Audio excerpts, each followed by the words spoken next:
Millised on kõige levinumad vaktsineerimisega kaasnevad kõrvaltoimed beebil?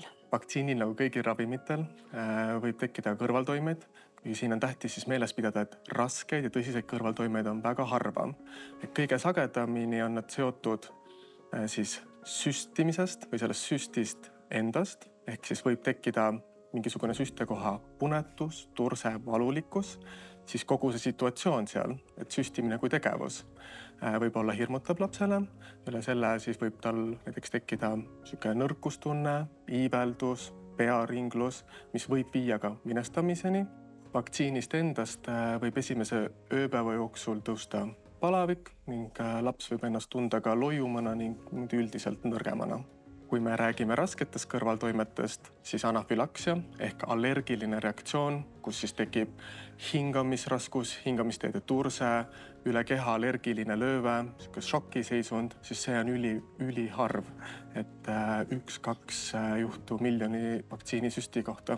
Just sellepärast tehaksegi vaktsiine tervishoiuasutustes, et see oleks võimalikult ohutu, kontrollitud ning peale vaktsiini jälgitakse last circa 15 minutit, et kui midagi tõsist peaks juhtuma, siis saab teda kohe aidata. Kas vaktsiin võib põhjustada lapsel selle haiguse, mille vastu teda vaktsineeriti? Tavaliselt see niimoodi ei ole. Küll aga meil on teatud vaktsiinid, mis on elus nõrgestatud vaktsiinid, näiteks rotaviirusvaktsiin, mis on suukaudne nõrgestatud viirusvaktsiin. Ja selle vaktsiini kõrvaltoime võib olla kõhulahtisus ehk et nagu kergelt läbipõetav haigus ja kui me sellisel lapsel külvame väljaheidet, siis me saame sealt rotaviiruse. Kas see nüüd on haigus või on see immuunsüsteemi reaktsioon, mis põhjustab antikehade teket? Et on võimalik näiteks samamoodi leetrite, mumpsi ja punetse vaktsiini korral kõrvaltoime, mis avaldub haiguslaadsete sümptomitena ehk leetrid ja punetsed mõlemad on lööbega haigused ja selle kõrvaltoime on kerge lööbeteke. Ta tekib tavaliselt mõned päevad või nädalad pärast vaktsineerimist ja ta ei põhjusta tõsise palavikuga haigust või rasket haigust. See pigem näitab organismi võitlusvalmidust ja me näeme, et sellel lapsel nüüd on saabunud antikehad ehk et organism reageerib hästi. Mida pärast vaktsineerimist lapse puhul jälgida tuleks?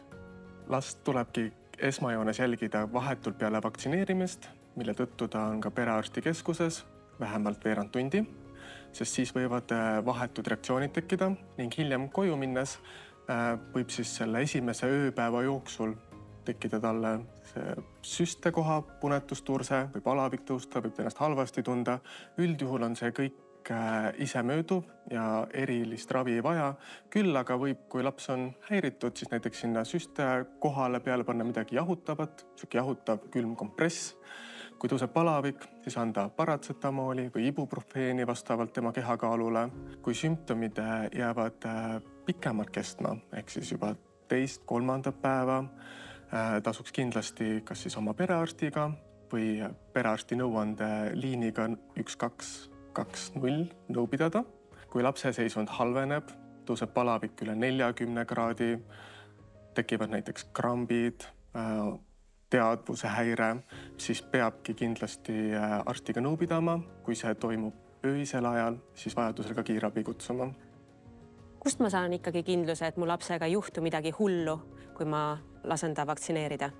Ma olen 100% veendunud, et meie praegused vaktsiinid koos tehnoloogia arenguga on oluliselt paremad kui need aastakümneid tagasi, kus me saame garantii, et laps ei kuku kiigelt või ei kuku meile, majakatused troon pähe või mida iganes. Tegelikult neid ohtusid, mis meid ümbritseb, on väga palju. Ja ma arvan, et vaktsineerimine annab kaitse nende ohtude vastu, mille vastu me saame kaitsta ehk ägedate nakkushaiguste vastu. Paljud inimesed ikkagi kardavad vaktsiine, aga kas vaktsiini peab kartma? Lihtne vastus on ei pea kartma, sest tegelikult peaks kartma haigust, mida see vaktsiin ennetab, mis on teinekord väga palju tüsilikum, raskem ja ohtlikum läbi põdeda.